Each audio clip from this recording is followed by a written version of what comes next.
Não valoriza é que tem valor para mim. Oh, você não entendeu. Tu não valor. Ainda que alguém te coloque no canto do seu amor. Evangelho de Mateus, capítulo 5, verso de número 17. Amados e queridos irmãos, eu tenho certeza que o Evangelho de Mateus é um evangelho conhecido. Todos nós sabemos que Mateus, ele é conhecido como Levi. Ele era coletor de impostos. E o próprio Jesus, ele ministrou ao coração dele e ele se tornou um dos discípulos de Jesus. Mas uma das coisas interessantes que quando Mateus, o nosso irmão em Cristo, ele relata os acontecimentos no Evangelho de Mateus, ele relata no intuito de trazer uma visão, um esclarecimento aos nossos irmãos judeus, entender quem era o Messias, entender o que os profetas no Antigo Testamento profetizavam a respeito do Messias. Mas uma das coisas interessantes quando nós lemos esse texto bíblico, nós comparamos as profecias dos Antigo Testamento testificando o Messias no Evangelho de Mateus. Se você for observar em Isaías, capítulo de número 7, verso 14, o profeta Isaías já estava profetizando a respeito do Messias. O profeta Isaías, ele traz uma mensagem muito poderosa dizendo: portanto, o mesmo Senhor nos dará um sinal, e eis que uma virgem conceberá e dará à luz um filho, e será o seu nome Emanuel, Deus conosco. Observe que Isaías ele já estava profetizando. Se você for observar lá em Isaías capítulo 9, verso 6, a Bíblia diz: porque um menino nos nasceu, um filho se nos deu, e o principado estava sobre ele e os seus ombros, e o seu nome será maravilhoso, conselheiro, Deus forte, Pai da eternidade, príncipe da paz. Profeta Isaías já estava profetizando a respeito do Messias. Então tudo que estava acontecendo no Velho Testamento, no Antigo Testamento, já estava trazendo uma certificação do Messias no Novo Testamento. Não somente o profeta Isaías, como também o profeta Zacarias no capítulo 9, verso 9, como também Milquéia no capítulo 5, verso 2, Isaías 53, 2, tudo isso já estava certificando a respeito do Messias. Então, uma das coisas interessantes que Deus usava o profeta, e o profeta profetizava. Observe que em todo o tempo Deus ele conduzia o povo hebreu. Deus em todo o tempo conduziu o povo de Israel. Deus levantou reis. Deus levantou para reinar sobre Israel, sobre Judá. Mas observe que a maioria dos reis que reinaram em Israel, alguns reis se corromperam, alguns reis saíram da visão, alguns reis fizeram o que era mal. Algumas pessoas viraram as costas para o Senhor. Algumas pessoas não deram crédito em ouvir a palavra de Deus. Então o que é que Deus faz? Deus ele permite Nabucodonosor levar alguns judeus, levar alguns deles para verdadeiramente ser exilado na Babilônia. A Bíblia diz que o próprio Deus ele levantou para que Deus durante 70 anos ele trazesse um conserto, para que Deus ele trouxesse uma disciplina, para que Deus verdadeiramente manifestasse a sua glória, o seu poder sobre a vida do povo, porque o povo estava completamente com os seus ouvidos, seu coração fechado em ouvir a palavra do Senhor. Mas quando nós observamos, quando nós entendemos justamente nesta época que Deus usou o governador da Babilônia para oprimir o povo, para disciplinar o povo, foi aonde Deus levanta Daniel. Se nós formos observar no livro de Daniel, capítulo 2, verso de número 22, 23 e 24, Daniel ele traz uma interpretação, uma revelação a respeito do sonho de Nabucodonosor, quando ele teve um sonho atribulado, e ele chama os magos, ele chama os adivinhos, ele chama todo tipo de pessoas para poder interpretar o sonho, mas o rolo estava com Daniel. Daniel, quando ele foi chamado, a Bíblia diz que Daniel orou ao Senhor, buscou uma revelação do Senhor, uma orientação de Deus, e Deus deu a Daniel a interpretação daquele sonho. Observe que depois da revelação que Daniel ele teve da parte do Senhor, Daniel, ele passa a interpretação dos sonhos. A Bíblia diz que Nabucodonosor levanta uma estátua muito grande que chamou a atenção. E a Bíblia diz que depois de Nabucodonosor levantar a estátua, onde Daniel ele traz a interpretação a respeito dos 4 reinos poderosos que ia reinar sobre a terra. Era o reino babilônico, o reino dos Medos e da Pérsia, o reino grego e o reino romanos. Observe que o corpo da imagem que Nabucodonosor levantou, Daniel ele traz as interpretações, a cabeça que representava o ouro, o peito e o ombro que representava a prata, que ia ser um reino poderoso, mas não ia ser maior do que a cabeça, o reino babilônico. Interpreta agora em sonhos através do bronze, que era o reino grego, e interpreta também o sonho, que era o reino romanos, que representava o ferro e representava o barro. Eu nunca vi dizer que o ferro e o barro se combinam. Não tem estrutura. Então Deus já estava revelando que cada reino ele está inferior a um reino. E o último reino, que era o reino romanos, ele ia ser um reino que ia mostrar o poder. Mas lá na frente, ele era misturado com barro e a queda dele seria grande. Mas o Senhor já estava profetizando através do Messias que Deus ia levantar um reino e este reino não ia ter fim. Deus ele mostra que através desse reino poderoso, esse reino ia passar. Mas o reino que Deus estava preparando era o reino que não ia ter fim, era ser um reino eternamente. Esse reino é Jesus Cristo de Nazaré. Então observe que no intervalo de tempo, o povo agora, judeus, estava esperando as profecias do profeta. Observe, amado, que no Novo Testamento, a Bíblia diz que quem estava governando na época de Jesus era o Império Romano. O Império Romano era que dominava. O Império Romano era que prevalecia. O Império Romano é que dava as diretrizes no seu comando. A Bíblia diz que o Império Romano levanta a linhagem do rei Herodes, seu pai, levanta Herodes Grande. A Bíblia diz que Herodes Grande, ele passa agora a governar Jerusalém, passa a governar as cidades circunvizinhas. Tudo tinha que passar por ele. Eles tinham medo de perder o domínio, tinha medo de perder o poder, tinha medo de perder a autoridade. Ninguém se levantava contra o reinado dele porque ele queria matar, queria destruir. Mas quando Deus ele promete, quando Deus ele está no controle, quando Deus ele está no comando, a vontade de Deus tem que prevalecer. A vontade do Senhor tinha que se cumprir através dos profetas.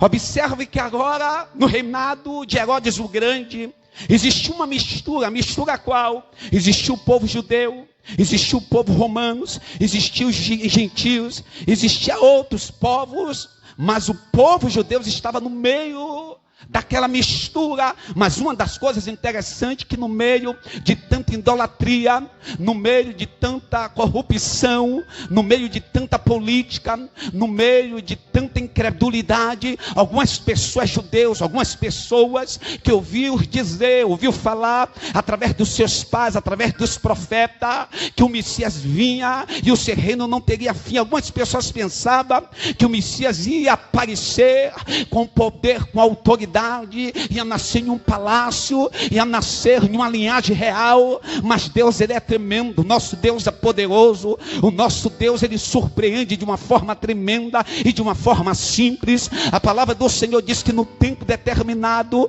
o tempo do silêncio, eu creio que passou um período de 400 anos, silêncio, e de repente agora, os profetas que profetizavam no livro de Isaías, o profeta que profetizava no livro ao qual nós citamos aqui aqui o livro de Miqueias, o livro de Isaías 53, os profetas já estavam profetizando a respeito do Messias. E a palavra do Senhor diz que Deus, ele olhando do seu alto sublime trono de glória, quem é que Deus vê? A Bíblia diz que Deus vê em uma família chamada José e chamada Maria. E a Bíblia diz que Deus escolhe a Maria para poder conceber o menino Jesus através do Espírito Santo. E a Bíblia diz que Maria era desposada com José, vivia junto com José, mas não teve nada com seu esposo. Mas a palavra do Senhor diz que quando José, ele ficou sabendo, aleluia, que a sua esposa estava grávida, para não chamar a atenção das autoridades, para não trazer até mesmo um crime sobre a vida da sua mulher, secretamente ele tentou deixá-la. Mas a Bíblia diz que veio o anjo e conversou com José, dizendo: olha, José, ei, não pense em deixar a sua esposa Maria, porque o que está nela é concebido do Espírito Santo. E uma das coisas interessantes, no capítulo 1 de Mateus, verso de número 21, a Bíblia diz o que testifica através do profeta Isaías: e ela dará à luz um filho, e lhe porás o nome de Jesus, porque ele salvará o seu povo dos seus pecados. Olha, testificando no Velho Testamento, olha, testificando a profecia do profeta Isaías, no capítulo 7, verso 14, a Bíblia diz que o nome dele seria Jesus. Por que Jesus? Porque ele perdoaria o seu povo do pecado, querido. A Bíblia diz que a mão do Senhor não está encolhida, oh aleluia, os seus ouvidos agravados para ouvir, a sua mão não está encolhida para salvar, mas a Bíblia diz que o vosso pecado é que faz separação do vosso Deus e você. Eu quero te dizer, querido, em todo tempo Deus tem prazer em salvar a humanidade. Em todo tempo Deus, ele tem projeto com o povo, mas o povo é inclinado a pecar, o povo é inclinado a andar nos maus caminhos. Mas nesta noite temos uma palavra de vida, nesta noite temos uma palavra de restauração, nesta noite temos uma palavra de avivamento, nesta noite temos uma palavra de despertamento espiritual. Por quê? Porque aonde Jesus está, o milagre acontece. Aonde Jesus está, tem transformação. Aonde Jesus está, tem novidade de vida. Aonde Jesus está, se você crê, Jesus perdoa o pecado, Jesus purifica, Jesus limpa, Jesus, ele santifica. E ele está aqui para te encher, ele está aqui para operar na tua vida, ele está aqui para direcionar os teus caminhos. Só quem crê nesta palavra, levanta a tua mão e dá uma rajada de glória. Jesus, ele vem em um momento de um império romano,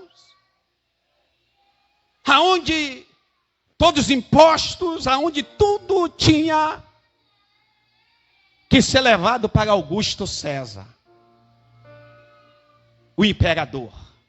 Tudo que acontecia na Judéia, na Galiléia, em Samaria, os impostos eram levados para Roma. E o império de Augusto, ele escolhia quem ia governar em Jerusalém. Ele ia escolher quem ia governar na Galiléia, na Judéia. E a Bíblia diz que Jesus, ele vem e nasce. A Bíblia diz que os magos viu a sua estrela do Oriente. E eles agora procuram, direcionado pela mão de Deus, aonde essa estrela tinha caído. E a Bíblia diz que agora os magos, eles vão e perguntam onde estava o menino que nasceu rei dos judeus. E a Bíblia diz que Herodes o Grande, ele ficou preocupado. A Bíblia diz que ele pergunta, aonde é que está ele? Para que também nós possamos adorar. Mas secretamente os magos saíram, não direcionaram o lugar aonde Jesus ele tinha nascido. E a Bíblia diz que a fúria de Herodes o Grande foi grande. Ele tinha medo de perder agora a sua autoridade, perder o reino. Talvez Herodes o Grande pensou que quando o menino nasceu, o menino ia levantar um exército, o menino ia levantar um batalhão, ia guerrear para tomar posse do reinado. Mas quando Jesus ele veio de uma forma tão tremenda. Jesus, quando ele veio como homem, como natureza humana, ele não pensou em querer se apropriar dos palácios. Jesus, ele não veio para querer se apropriar das riquezas. Jesus, ele não veio querer se apropriar das belezas que a terra estava oferecendo. Ei. Jesus, ele veio trazer um novo reino. E esse novo reino, Jesus, ele veio quebrar protocolos.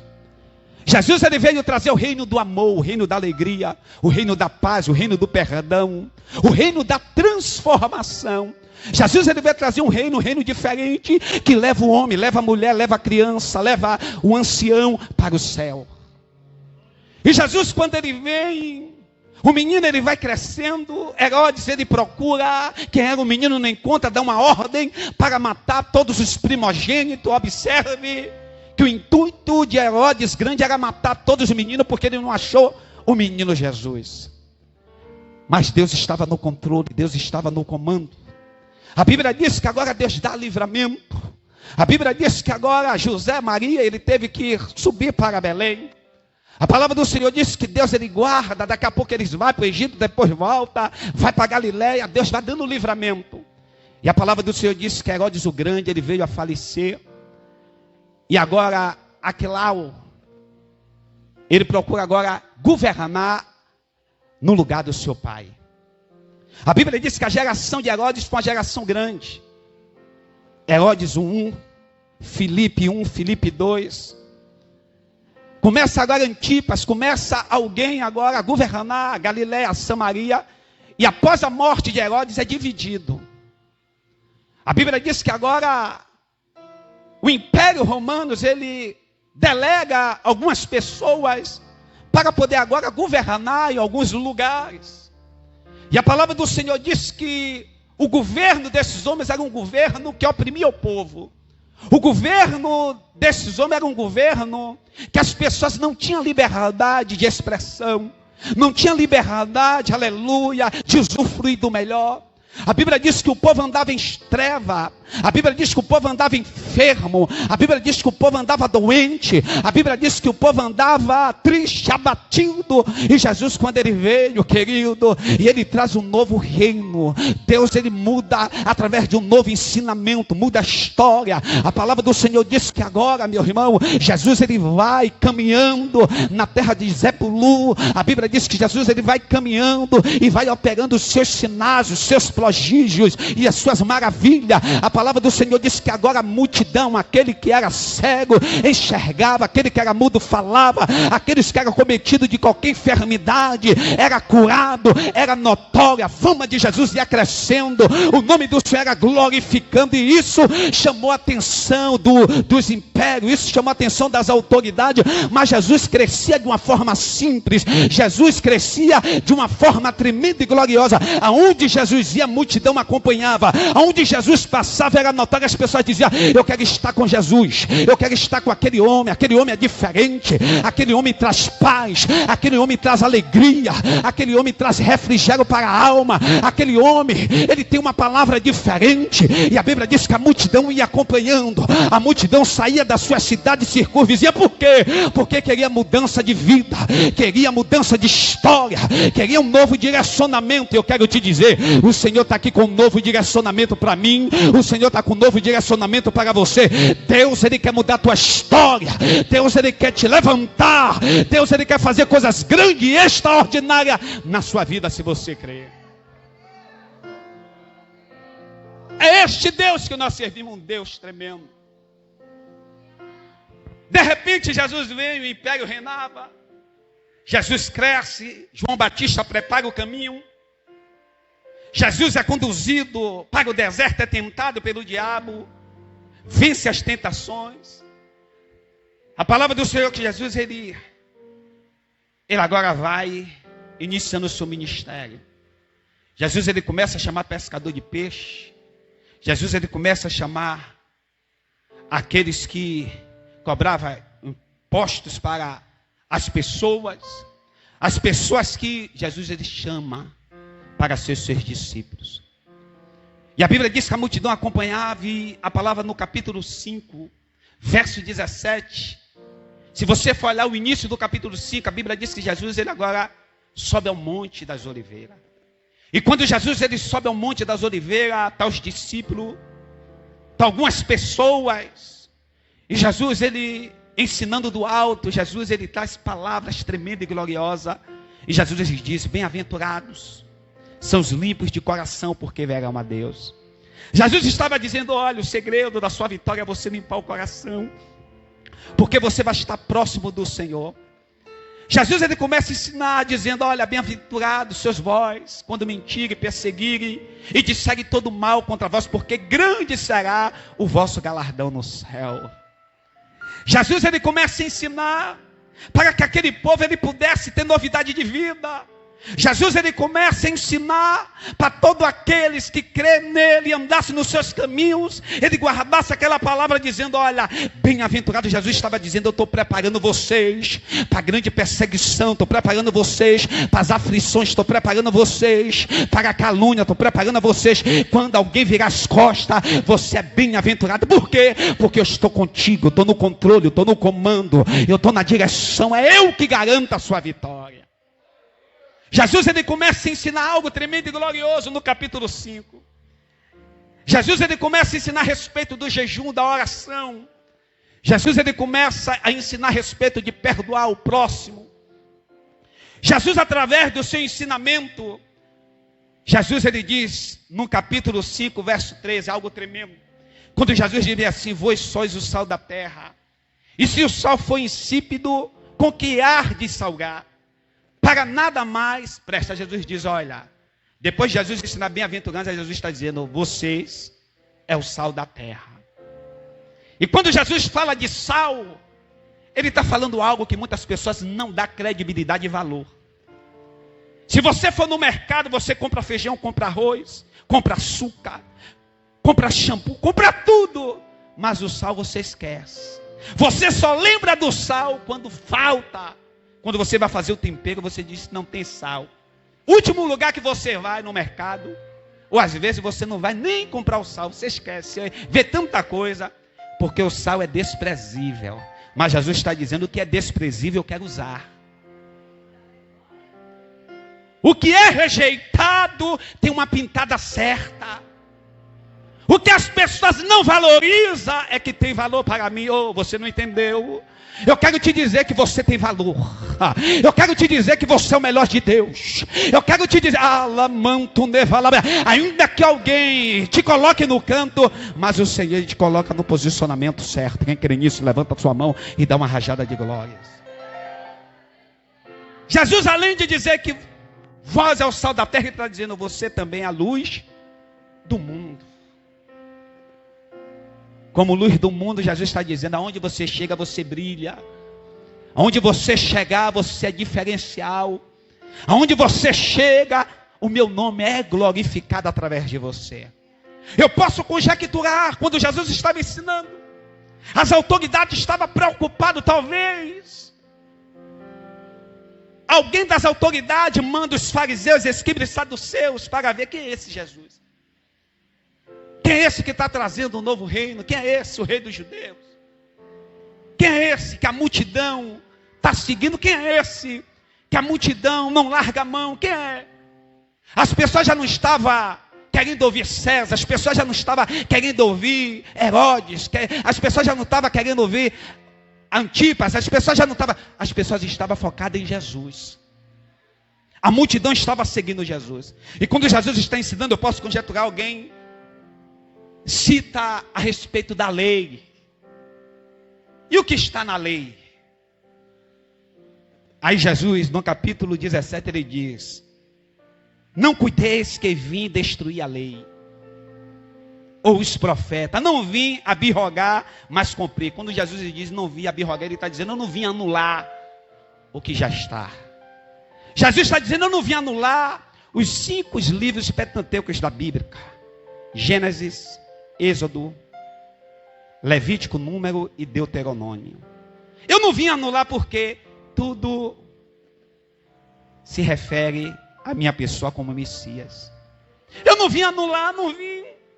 Tem que se cumprir o que os profetas disseram. Se você for olhar o sacrifício que as pessoas ofereciam no tabernáculo, Era um sacrifício de animal morto em prol dos pecados. Jesus está dizendo, está vendo aquele sacrifício?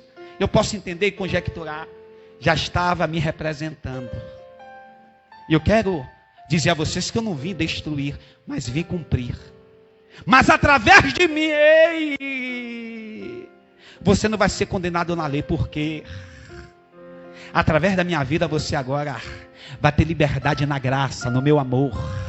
Através da minha pessoa, através do meu sacrifício, querido, tudo vai ser agora voltado para mim. Eu posso ver Jesus ensinando. Jesus, ele cumprindo a lei, e uma das coisas, Jesus dizendo, eu não vim anular. Aí no verso de número 19, Jesus diz, qualquer, pois, que violar um destes menores mandamentos, e assim ensinar os homens, será chamado menor no reino do céu. Uma das coisas que eu aprendo aqui, presta atenção, tem pessoas que querem ser grandes no reino do céu. Tem cantores que querem ser maior do que o outro. Tem pastores que querem ser maior do que o outro. Tem apóstolo que quer ser maior do que o outro. Tem bispo que quer ser maior do que o outro.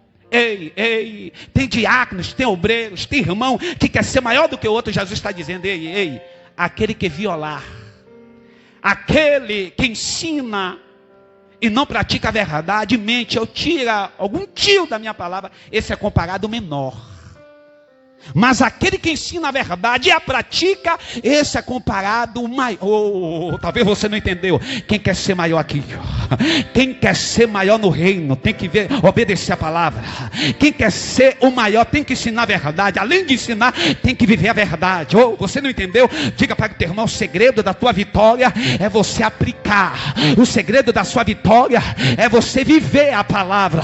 O segredo da sua vitória é você andar na palavra. O próprio Tiago, ele diz, não seja somente ouvinte, mas sim praticante. Diga, a sua vitória está no praticar, a sua vitória está no obedecer. Com Deus não tem barganha, com Deus não tem meio termo, ou é ou não é, ou pratica ou não pratica. Eu quero te dizer, se você quer crescer, se você quer prosperar, se você quer ser bem sucedido, se você quer livramento, se você quer a provisão de Deus, se você quer viver o milagre de Deus, tem que viver a palavra, tem que viver a palavra. E quem avivar a palavra é Jesus, o verbo da vida. Jesus, ele morreu e ao terceiro dia ressuscitou para o quê? Para me salvar, para te salvar, para te fazer mais do que vencedor em Cristo Jesus. Quem toma posse desta palavra aqui, quem toma posse desta verdade aqui, diga para o teu irmão, Deus, ele tem promessa contigo, Deus tem coisas grandes com você.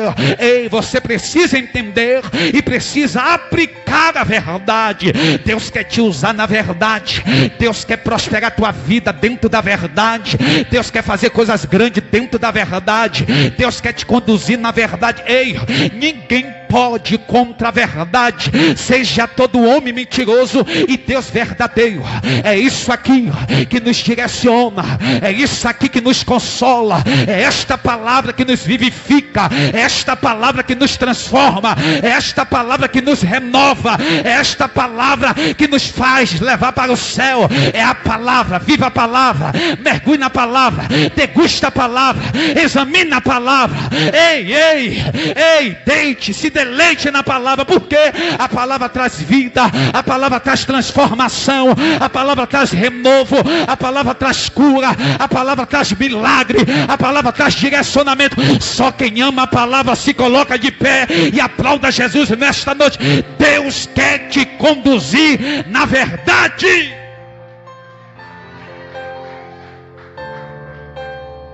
Oh, aleluia. Aí o Senhor,